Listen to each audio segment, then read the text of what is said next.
Are you frustrated with traditional assessments that don't truly reflect student learning? This episode explores student-centered approaches that make assessment easy, efficient, and empowering for both teachers and learners. Welcome to Pass the Baton, Empowering Students in Music Education. Here, we amplify the voices of music teachers around the world who are passing the baton and creating environments where the music students are empowered. Together, we can help students transform from passive consumers to vibrant creatives. Welcome back to the Pass the Baton podcast. I'm Kathryn Finch. And I'm Theresa Hoover. We are so excited to be here with you all today. All right. So Kathryn, this was another one of my Midwest connections. The Midwest this year was awesome. And I'm so glad that I got to meet some different people. And Leah, our guest, was one of them. So I was excited to have her. I was excited because I got to see you after Midwest and we got to sit and chat and talk. And I remember you talking about her session. And so it was nice to be able to meet her and kind of hear in more depth what her session was about. So, assessment can be really interesting to talk about, right? It can be. Yeah. I feel like sometimes when we think about assessment, especially if we're being asked for data from the administrators or, things like that, our mind always just goes to these like inauthentic ways to collect information. But what Leah shared was so practical and it was so valuable for not only her as the teacher, but for the students. And I think that's what's even more important. If we can take these assessments and make it meaningful to students, why wouldn't we do it? Yeah. Yeah. And that, as musicians, assessment is, especially informative assessment or formative assessment, informal or formative, is just what we do all the time, as musicians. Right. So we want our students to start to not need us and start to do that for themselves because they will need to be able to do that as they are older. Exactly. It's part of that process of helping them become independent musicians. Yeah. And a lot of that's just getting them to be able to think about what they've done, being able to listen to themselves, and articulate what it is that they hear and feel. I was thinking as she was talking, we have some resources on the website, those exit tickets, which while not necessarily the same kind of assessment that Leah was talking about, it can definitely work as a way just to get kids to start thinking about themselves and thinking musically. So I'll be sure to link that down in the show notes. Yeah, because again, that's something that's already made for you, so you can try it and see what happens, right? And take it from there. So before we get to today's interview, we want to remind you that you can support Pass the Baton and get awesome perks. Join the coffee club for as little as $2 a month and unlock discounts, free resources, planning parties, and more. Check out the link in the show notes to learn more.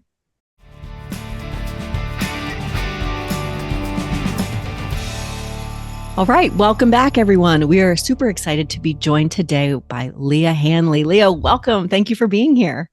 Thank you for inviting me. I was really, really excited to have the opportunity to hear you speak at Midwest. And I was so also happy when you were willing to do an interview with us today. So this is great. Yeah. I got to hear when you went to Midwest, some really great sessions and Leah was one of those great sessions. So again, yes, thanks for being here. Would you be able to introduce yourself a little bit? Tell us about your background and current role. Sure. So I teach in the Bronx. I've been there since about 2006. I'm a nomad as a child, so I'm kind of from all over, but I consider myself fully a New Yorker at this point because I've lived in New York longer than anywhere else. But I was a Suzuki kid. So, I had a music teacher for a mom. I was really supported at home. And so music has always been really important in my life growing up. And I did my undergrad at CCM Cincinnati and my master's degree at Teachers College here in New York. Awesome. I should say I'm primarily a violinist. That's my primary instrument, and I primarily teach strings, but I have dabbled in a whole chorus, general music. I've done I've done all the things. So. And what are you teaching right now? Right now I'm teaching strictly orchestra all day. Although I would say that it's not a traditional orchestra program in the way that you think of it. Because I teach in the Bronx, we always have New York City has interesting challenges in terms of how our programs are structured. And so while I teach orchestra instruments all day, my actual ensemble is primarily after school. Okay. That's awesome. Great. Well, the presentation that I saw at Midwest had to do with assessment, right? Everybody's favorite thing, assessment. But what I loved was how you put such a student-centered spin on it. But I guess before we really dive into that, can you maybe just give us, and you did this in the presentation, tell us like, what do you think assessment is? Why is it important? Give us kind of some background. Sure. I mean, assessment is really any tool that we're using to try and figure out what a student knows or doesn't know. So typically what most people I think of when they hear the word assessment is a test. And that is certainly one kind of assessment. The kid reads something and then takes a test on what he learned, or the kid learns how to do a particular set of math problems and gets tested on being able to do that. That's called a summative assessment. So you're trying to sum up what a student has already learned. For us as musicians, most of the time that's going to be a concert for us, or some kind of culminating music making experience. It's the kind of thing that once it's over, you cannot change it. Like the grade is the grade, moving on. But really the most exciting form of assessment, I think, is formative assessment.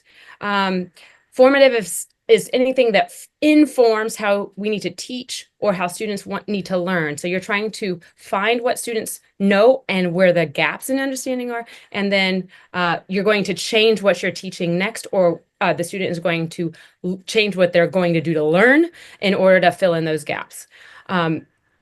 Informal or formative assessment is something that as musicians is kind of our superpower. We do this all the time. It's embedded in how we hone our art, right? Like you play a piece. Did that come out the way I wanted it to? If it didn't, I have to go back and fix it. Like that's formative assessment. It happens all the time. When we're directing, it happens all the time. The kids sing or they play. Did it sound good? What do I need to do to fix it? I go back and sopranos do this, altos do that, trumpets do this, and we fix it. I think the problem for us as music teachers is that all of that happens in our head. And it's not always really obvious to either the students, or if we're being observed an administrator, that what's going on in there that's actually informing the teaching and learning. And if we can make that process more overt, first off, if we make it overt to our students can then be empowered to do the learning themselves. If they understand that process, they can become in the driver's seat. And certainly for our administrators, if our administrators understand that when we rehearse, we're not just singing songs and having fun. We're identifying problems, we're identifying gaps in student abilities, either skills or understanding, and we have to go back and fix things. So making that more overt can actually really help us as music teachers communicate for both admin and our students. Yeah. And I think that student piece is what struck me as being so important, because you're right. Like I'm sitting there in rehearsal, I'm conducting the band, and I'm constantly thinking like, okay, I just heard that in the trumpet section, the clarinets missed the center, and like that's happening here. We stop, I word vomit all of that to the kids, and then we do it again. But what does that do for them? Right. Yeah. And it's so easy. That's the default, right? Mm-hmm. This it's quick and easy to be like, oh, I can fix that. But actually, if we let the students identify it and fix it, that's a lot better for them. Yeah. And I think you hear a lot of music teachers say, I want my kids to leave me and be lifelong musicians. I want them to not need me to when they move forward in their life and they still have music in their life. But we need to then teach that way, right? We need to have a classroom that cultivates that kind of lifelong learner. So like, can you give us some examples of those assessments that you're talking about that kind of empower the kids? Sure. So there's really kind of two areas. One is like the large group ensemble assessment, and then the other is the individual assessment. So for large group, my favorite thing, and this is a definitely do this tomorrow, that you all like to do, try this tomorrow. This is one. You need to have in your room to set up permanently a recording device with automatic playback, whatever that looks like. If you have a microphone and a smart board that can play back what they just heard. You just record them all the time and they listen, and then you facilitate a discussion where the students talk about what they think went well, what they need to improve, prescribe problems, right? Like that's for the large group, that's fabulous. And it takes you out of the driver's seat, and then the students will start listening better for themselves. They no longer have to depend on you. But really, I think the most empowering kind of assessment is actually the individual level, because we all have students sitting in our ensembles that are kind of like just in the middle. They're kind of just like in a sea of other kids, and you don't really know, like sometimes they're shy and you don't really hear them, or they can surprise you sometimes with what those students that are not like obviously leaders, what they know and what they can do. And sometimes they surprise you with what they do not know. And there are gaps that you're like, oh, that's critical. We need to go back and do that. So it's really hard though, like if you've got a 100-piece ensemble or even a 40-piece ensemble, like music teachers, we teach like hundreds of kids every week. Like it can be really hard to do individual assessment. So I rely heavily on technology for that. And I just give the kids individual assignments. So I'm a Music First user. I like the suite of Music First because they have so many different kinds of platforms that you can use. It's not just a play back and listen, although that's a really great one that they've got. Practice First is wonderful for that, but they have ear training stuff with Aurelia. They have theory stuff with Musician. There's Sight Reading Factory that soon is going to have a self-assessment portion of that, which is really exciting. There's just so many things that I can do to really understand, okay, this kid is struggling to play X. Is it because physically they're struggling? Is it because they're struggling with understanding the notation? Is it because they don't hear what it's supposed to sound like? There can be a host of problems that might make it hard for a student. So you need a host of tools to assess where they are in their skills. And so I just have the students they pull out laptops and they do an assessment that's individually graded by the technology and not me. And I can see really quickly, okay, no problem, red flag areas. And then who's like pushable, slip, like, why is this in the middle? What are we missing? And it's really important, I think, to have that individual data. And in fact, I know a lot of school districts require individual data. Yeah. And that's hard for us as music teachers, right? Like, so anytime we can use some technology to do that, do it quick, give us the data, I'm all for that. That's my general solution to that. Yeah. And it sounds like you're saying you use the technology right there during class. Is that, did I understand that correctly? Absolutely. Okay. I mean, it depends on what it is and what the setting is. You would be surprised actually how much you can hear 30 kids in a room with an individual computer just recording themselves into the computer, how much you really hear them individually. It's surprising. The first time I tried it, I was like, oh, this really works. So yeah, I'll do it right in class because I can't always guarantee that my kids have access to the internet or whatever when they leave my class. So yeah.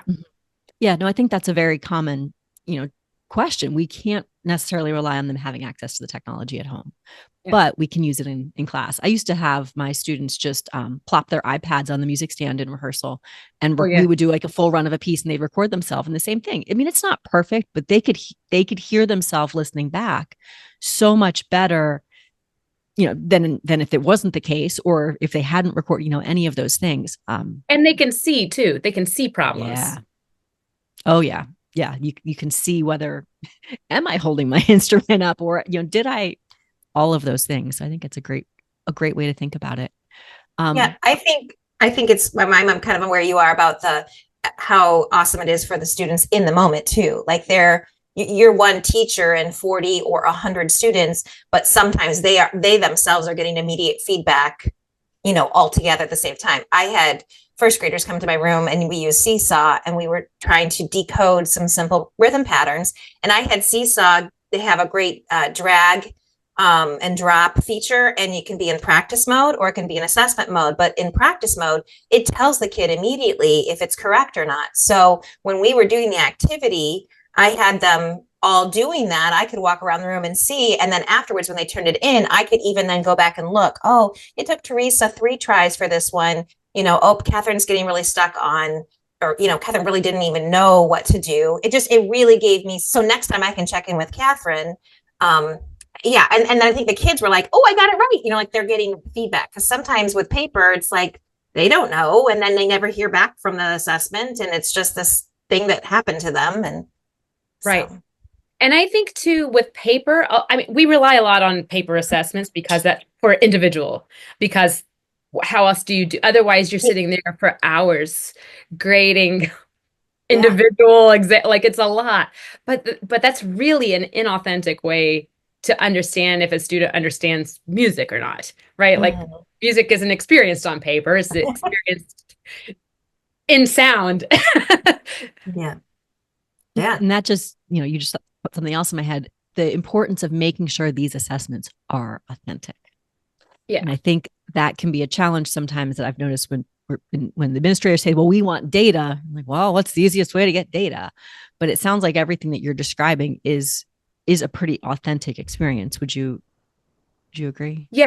I think anytime there's actual music making and feedback, then it's going to be authentic. If it's paper and pencil, it's not going to be authentic. I mean, unless you're doing composition, obviously, if you're composing a piece of music, then that can be an authentic experience. But musical math, this drives me crazy. Musical math, like, what's a half note plus a quarter note? It doesn't even anyway. Whereas if you could have a piece of technology where the kid actually has to tap out a half note and a quarter note, or here's a half note and quarter note, has to dictate it, or whatever, that's much more authentic than what we do on paper. Yeah, I agree. I would much rather have them demonstrate that they understand it by doing it than just write something down. And that's the other thing, is that I know that if my students engage in the work, if they engage, so if I give them, it can be an assessment. I can give them a tuning quiz. If they actually engage in doing that activity, they will learn, right? The assessment becomes a learning tool. The learning tool is the assessment, and they're able to like drive their own learning that way, right? Whatever the activity is. My favorite is when you give them a playing exam, maybe on Practice First or Make Music Cloud, formerly known as Smart Music, whichever you're using. You give them a playing exam, the computer is grading their work, and they are unhappy with their score. What do? They go, oh, can I do it again? Yes, you can do it again. And now all of a sudden they're practicing. And how else do you learn music? That's how you learn music. You do it again. You look back and I got that wrong. I'm going to fix it. And you do it again. So like it becomes its own motivation for the students. And that is where the learning happens. And then I don't have to do it. I'm just like, go do your playing test. I'll be over here if you need me. Do you find that you have to kind of help students get to that point? Oh, yeah. Okay. What does that look like? So the first time I do this with students, they are shocked usually at their low grade because getting something completely correct on a computer is actually really challenging. Like your margin of error is like, and it just takes every note and there are 8 notes. So each note is worth 1/8 of your percentage point. So you miss one, that's a lot, or whatever it is, So I have to really walk students through, okay, you got a bad grade, submit it anyway, submit it. This is your starting place. You might have a 45%. That's okay. This is our beginning place. I'm going to put complete in my grade book. I'm not going to put 45%. I'm going to put complete in the grade book. And now we're going to look, and you do have to walk them through this. You have to look at the results. they have to look at the data. They have to learn how to analyze their own data. But that's a really great life skill, right? So if you can walk them through, okay, do you see how this is a red note and this is a yellow and this is a green? Okay, let's look. Why is that note red? Oh, it was early, or it was late, or it was flat, or it was sharp, or whatever it was. And why is this note yellow? And okay, so what do we need to do? What's our next step? They need to provide their own feedback. What can I do to fix that? Well, I'm going to try and play that measure 5 times perfect in a row. Great, do it. Okay, now re-record. Oh, what's your score now? Guess what? Your old score, erase, new score. And if once they understand that process, then they'll invest in it. Mm-hmm. The other thing that I find is I put all the repertoire up for them to not only do their playing test, but it's a practice tool to play along. I don't know if y'all are familiar with middle school viola parts, but they're not particularly fun to practice. Yeah. To say like singing alto. Sometimes, you're just on that common tone for like ever. Sometimes it is just not that fun. But when they can practice with the other parts playing along with them in their headphones, it becomes much more enjoyable. And then you understand, oh, I have the third there. I really need to make that sharp, or like whatever, the part makes more sense. And so that makes them, again, want to engage in the learning more, because it's more authentic, the experience. Yeah. Yeah. I think that's such an important point. I remember when I first started using smart music way back when it was, the new hot thing. Yes. And I just kind of like sent my kids home with it and said, here, and they hated it.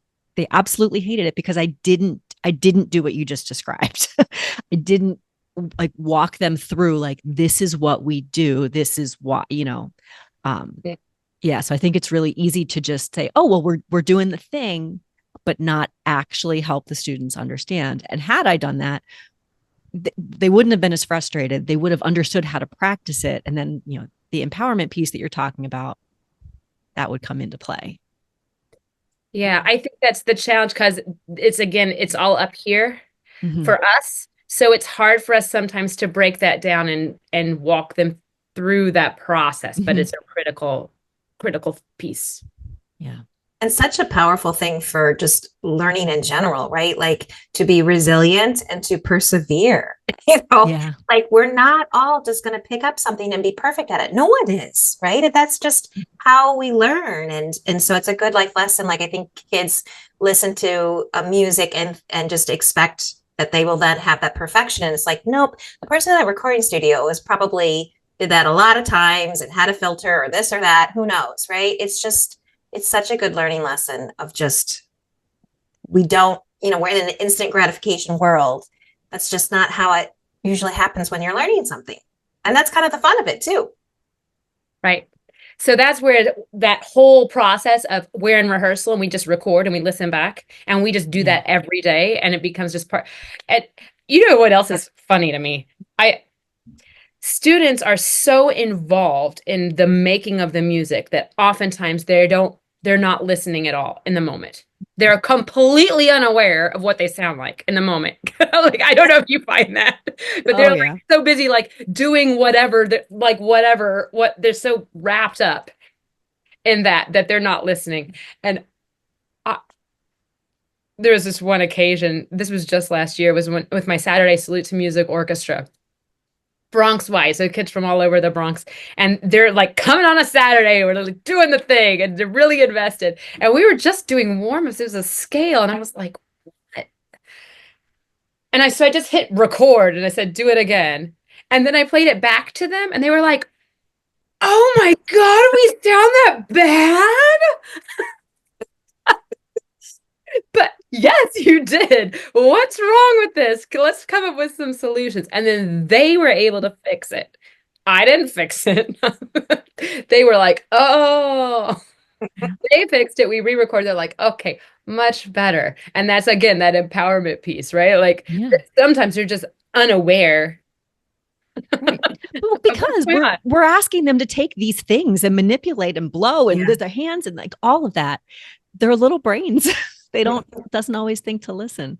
No frontal lobe development yet. Right. I love when, the young band students, they'll be playing in the method book and it'll have some weird title for a very familiar song. And we'll finish. I'll say, what song is this? And they're like, whatever. It's like, no, what song was this? Oh, and then they play it again. Oh, it was because they just didn't listen. They were too focused on, what do I push down? What does this thing say? Just, and that's okay, because they're not there developmentally yet. We have to help them get there. Right. Yeah.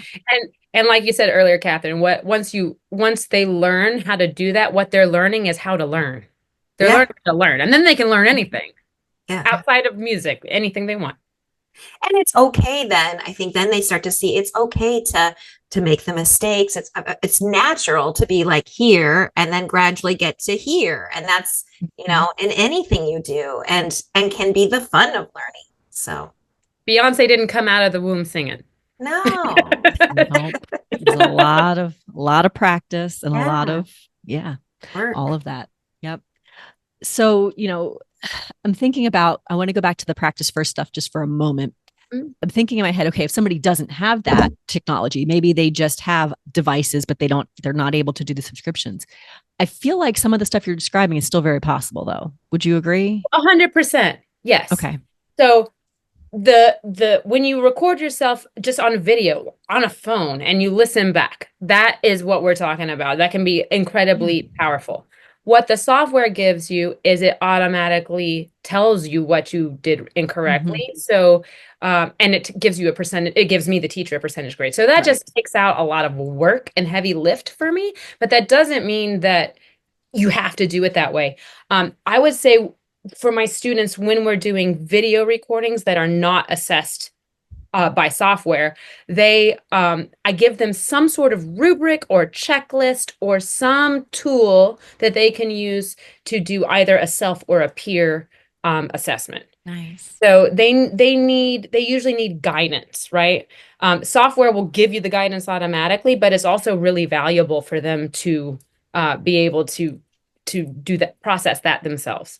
So in the very beginning stages, I do a lot of video in the very beginning because first off, they're pre-literacy in the beginning, which is fine. I'm not trying to make them read off the software, and I just want them to play. And then we look at, okay, we analyze, is the left hand in the right shape? Is the bow hold moving correctly? Is your arm going? What's your posture? Like, we're doing all of that. So I have a guided checklist, and actually, prior to that, I take these old stock photos of people playing instruments with models with really bad things going on.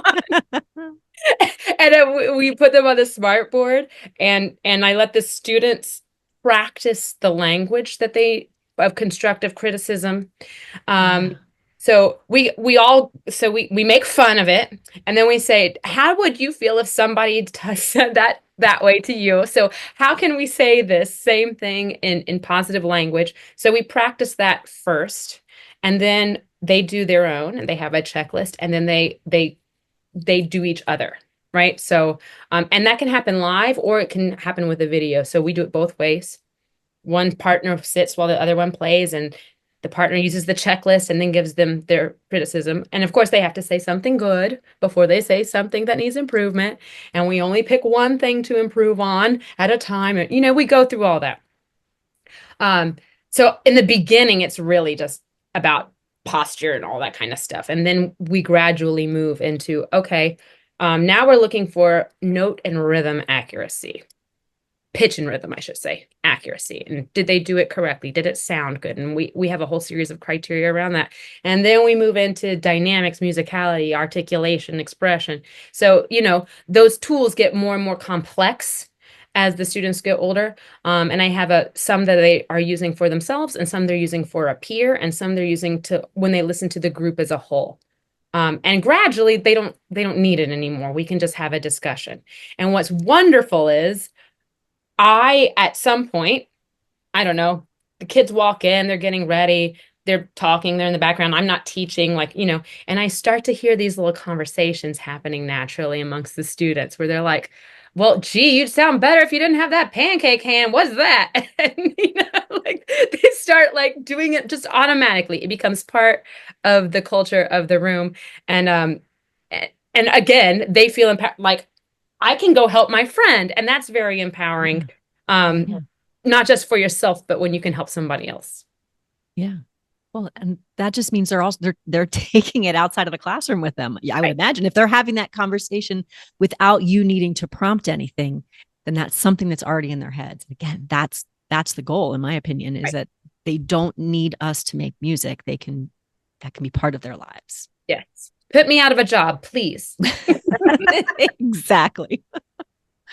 Oh my gosh. Yeah. This is awesome. And I love that everything you're talking about it's applicable anywhere within music, because you're talking about how to get them started thinking this way, thinking like musicians, how to use that to help themselves progress, how we can use that, as an assessment tool. It's just, yeah. It makes me think of, as I teach again, K-5, so I have littles, and like sometimes their confidence is just so low. Like I couldn't tell anybody else about an ukulele. What do I know? And then when you ask them to self-reflect on a video or something, they learn to or sitting with a pair and like, we're going to tell a buddy all about the ukuleles. What do we know? It makes them realize, oh, I do know how to hold it. I do know there are chords that you can play. I know how to tune, or I know that if you push this, it will. Right. So there's just so many things that they just don't. They're just passive until you ask them to be more active in their thinking, which is really valuable. So yeah.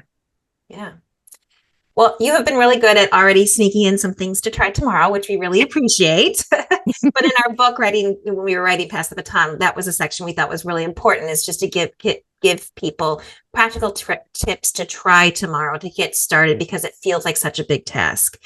Is there a third one you can give us? I feel like I've counted 2 so far. Sure. I would say I like to use a lot of discussion protocols. And I would say if you teach in a school where there are already discussion protocols that are happening in other classrooms, piggyback on those, because your kids are already used to doing that. And if that's not happening in your school, look up some that you like that you can use as sentence starters and tips for like getting kids started on giving each other feedback. Because when you do this work, originally, usually what you get the first time you ask students to listen back and reflect is like, oh, we weren't together, or oh, it's out of tune. And what they're doing is parroting back to you things that they've heard you say, because they don't really know. So you need to get them started with protocols, whether it's a glow and a grow, or whether it's what did I hear, what did I notice, what did I wonder, whatever the protocol is. Just giving them something to hang their hat on when you first start doing this will be really helpful. So it's not enough to just record, listen back. You want to really be careful about how you structure the discussion in the beginning, and then it will become natural for them. So that would be the next little piece that I would add. Record, listen back, make sure you have some good discussion prompts and sentence starters for them. Yeah, that's awesome. I've many times working with a new group, I'll ask the question and just get blank stares because they're like, oh yeah, I don't know the right answer. What do I say? Right. Yeah. So, it takes a while for them to get comfortable with that, but they will do it every day. Yeah. They will. Oh, this has been so great. So if people wanted to learn more about you or connect with you or anything like that, how would they go about doing it? Well, I have a blog, stringsattached.blog. I admit that I lately have had difficulty writing. I've been really busy, but I am going to be back on that. And I've got several things there, including some assessment stuff and some differentiation stuff. You can find me there. My email address is Leah Elaine Hanley at Google. You can find me there, and you can get to me through the blog as well. So awesome! I'll make sure I put the link to the blog in the show notes so everyone can just click and right over. And also, I did include, for those of people who are really looking to dive deeper into this, one place that you can really work on this is with NAFME's CAN project, the Connected Arts Network project. Oh, nice. I've been involved with them for a while. I had to step away this year just because I've gotten too busy doing some other things. But that's a really great place to workshop with other music teachers. So I added a link in there, and I also put a link for Music First for those who are interested in looking at what that might be. You can get a free month. Try the free month if it works. Yeah, for you. why not? Absolutely. Awesome. Again, all of those links, I'll make sure that I get them in the show notes for people. Leah, thank you so much. We appreciate you taking the time, and I know that everyone listening is going to just love this. Well, thank you, ladies. It's been a really fun talking with you. Thanks for joining us. If you have found value in our conversation, please hit that like button, subscribe to our podcast, and leave a review. Your feedback means the world to us and helps us grow our community of passionate music educators.